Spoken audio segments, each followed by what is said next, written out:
high door. Yo. What's up? This is my good friend Justin Mateen. How's it going? He's the co-founder of Tinder, the app that needs no introduction, unless you're happily married. Brian was asking when the last time we saw each other was. I don't know, we're on the phone every day. When was it? Maybe at Moro's at one time? That one time at Bandcamp. In his second act, Justin runs a $300 million fund called Jam Fund, which invests in high-growth tech startups. In fact, we invest a lot together. So what have you been up to? I was actually in Cabo and I just got back. I often ask entrepreneurs that I meet, who's the most helpful investor on your cap table? Almost all of them say Justin. When that's 20, 30, 40 companies, I don't know how he has time in the day. I mean, it wasn't really a vacation. Knowing you, it was supposed to you be probably vacation. were on calls the whole time while in Cabo. Justin is a very different breed. He gets great deal flow, he can do very quick mental math, and he's building an amazing track record for himself. He knows no other way but to go hard. You want some tequila? If you have tequila, I'll have tequila.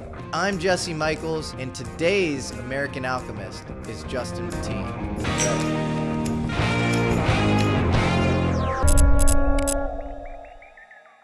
What do you look for in a founder? Obviously, you have qualities I'm sure you look for in other people. Many of the top founders that I've worked with are like, I can see the future, I know what needs to happen. And they have to have an irrational sense of drive where most normal people don't. To a certain extent, good founders have to be abnormal. I'm not an ageist, but I usually like founders between 22 to 35. At 22 years old, you have a little bit of work experience, but you're also naive.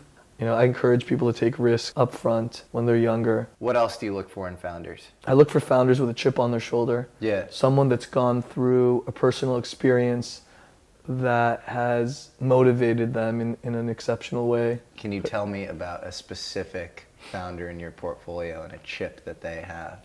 One of my favorite founders actually grew up in Nepal. He was dirt poor, lived in a home with no power, tutored to make a little bit of money. His father had to sell, one of the most valuable things they had in order to get him a flight to move to New York. Puts himself through school, ends up working for George Soros, buys his family a home, and starts a company. He's been through so much just to get to the point of arriving to the US that I know he's not going to fuck up. We're talking about Curative. Fred Turner from Curative has a massive chip. His last company, which I was an investor in, and they pulled a term sheet, a $30 million investment in the final hour. Most of his investors didn't want to invest in him again. I became his first investor in his new company. His focus was actually, at that time, going to be on sepsis testing. I asked him, this was back February 2020, I asked him if he could focus on COVID testing in case COVID really became a thing in the US. I had agreed to invest regardless, but he promised me that he would consider it, and a few weeks later he ended up finding a lab in San Dimas. A California startup whose COVID-19 test kits became widely used almost overnight. And just for context for the audience, Curative now powers a large percentage of COVID tests in the US.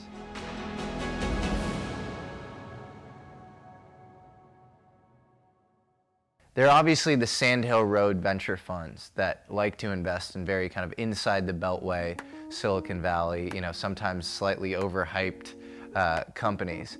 A lot of your big wins have been a little more unorthodox. Like I'm thinking of one of the big ones early on was Home Chef. I love betting on the second mover in a massive, indefensible space. Well, that's pretty contrarian. That's pretty amazing. So you like investing, most people would say they like investing in monopolies, and you're saying... I like investing in monopolies too, but I'm saying if you're gonna invest in a space that's not defensible, why pay a massive premium? I mean, if you think about it, the market size for grocery stores is $800 billion a year.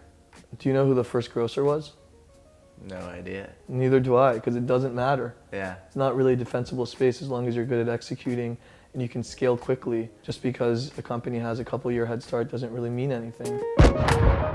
Lockheed Martin selects ABL rocket for Shetland launches. Okay, let's talk about ABL Space Systems. ABL Space. I think that it's really impressive what they've done given the capital that they've spent. Some of their competitors are burning more quarterly than they have since inception, and I think that the founders are really determined to build a big business. It's a pretty idiosyncratic, Yeah. a small set of people who could even pull off a company like that. And right now the market is probably in an illusory way small, with the small sat launch market. 2 years ago it was written off as a market that wasn't even interesting to look at.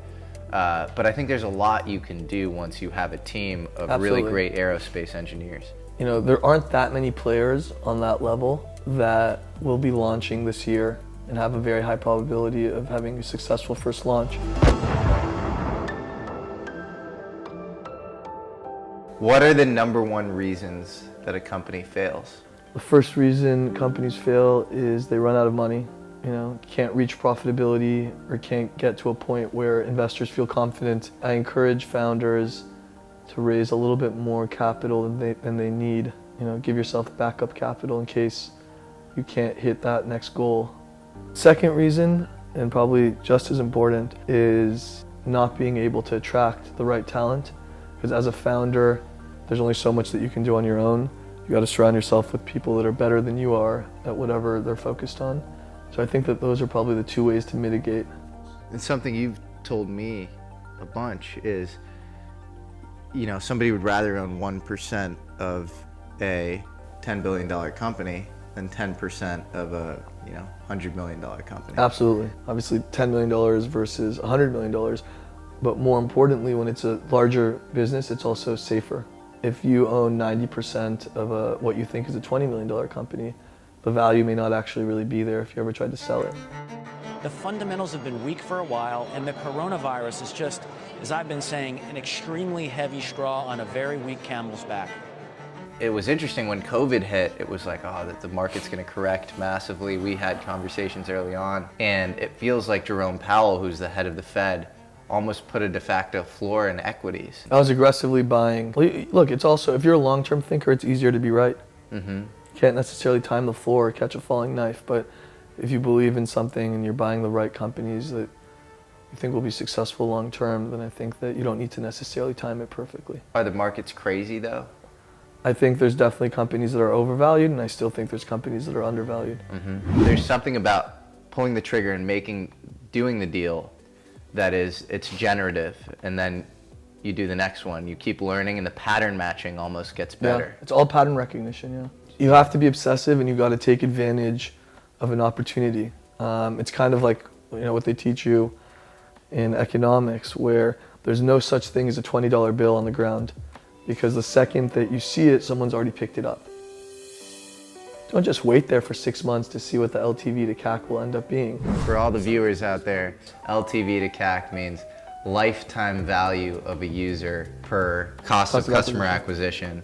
And so you want the LTV to be higher as high as possible. I firmly believe that there is not a direct correlation between risk and reward. You want to invest your time and your resources and your money in things where you have either more information or a deeper understanding than the average person, and you're able to identify something and take advantage of it.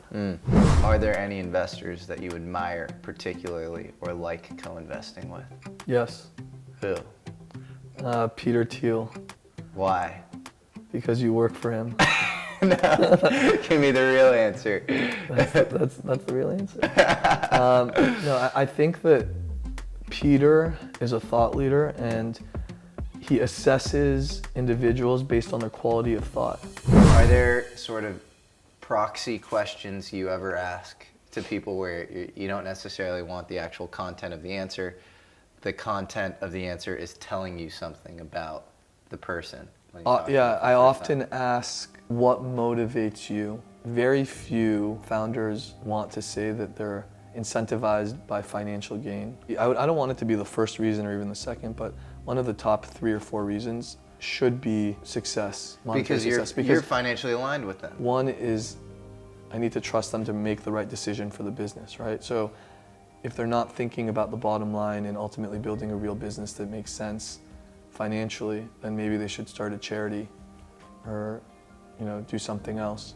Yeah, we've met founders who say they don't care about money, Yeah, and then it becomes very clear it's that very they do care clear about that money. almost every founder does care about money to a certain extent. So Yeah. I just want to hear them say it. Yeah, if they didn't, they wouldn't be starting the company. Right. So I think money is bad when you see it purely as a status symbol. Yeah. And it's like almost like a new version of, like, you graduate from school, you had grades, and that now you have money and you have to just show off how much money you have. And then I think it's good when you see it as a means to freedom. It's freedom. It's freedom. And it's the ability to do what you want in life. And that's amazing. You can express your highest version of yourself. I think there's rent-seeking wealth and there's value-creating wealth. And I think investing in high-growth venture companies is arguably, if you're doing it well, one of the most valuable, beneficial things you can do for society. Yeah. It's a double whammy. You know, it'll be a good investment, but you also get, you know, you're accelerating the path forward for something that,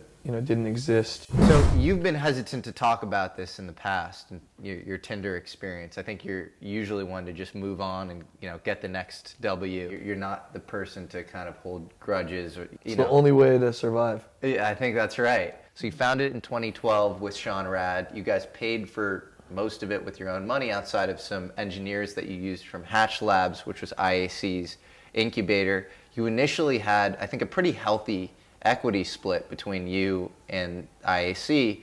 And then as soon as they started to catch wind of all of the momentum that Tinder had, and they realized it was their highest growth asset by far, they flipped that equity percentage on you.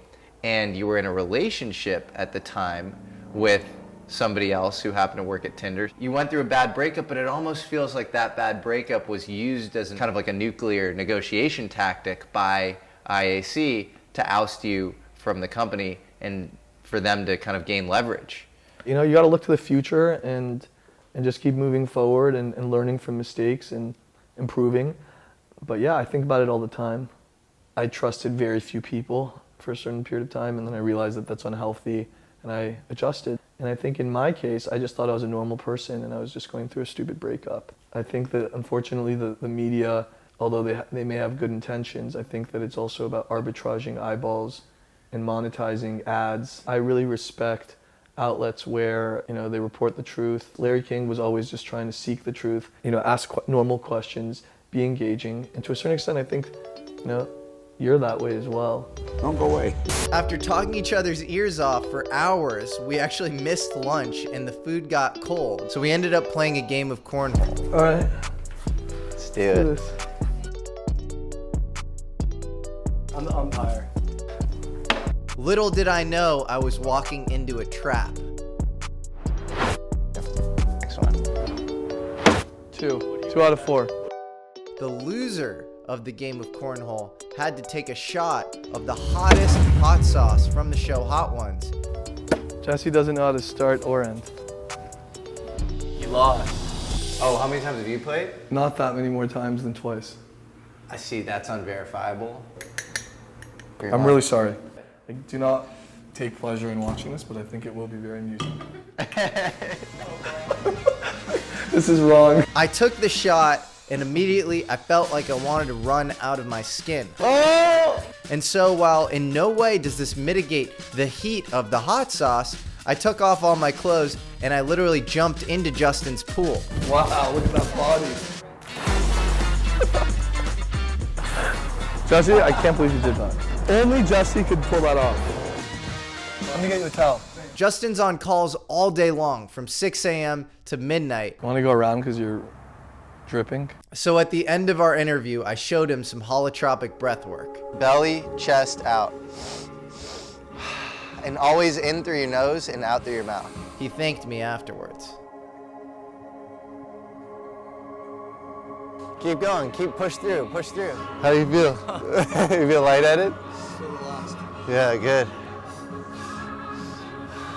Okay, now breathe in for as long as you can, and then we're gonna hold it for a minute, all right? Wow, you're like a whole new person. That's so funny. I had to grow up. Where'd Tyler go? I think he freaked out like a minute in. He sat up. This is great, Jesse. He Thanks. started to go like that. Yeah, you feel good, right? I do. Okay, amazing. I'm happy, bro. Love you. Love you too.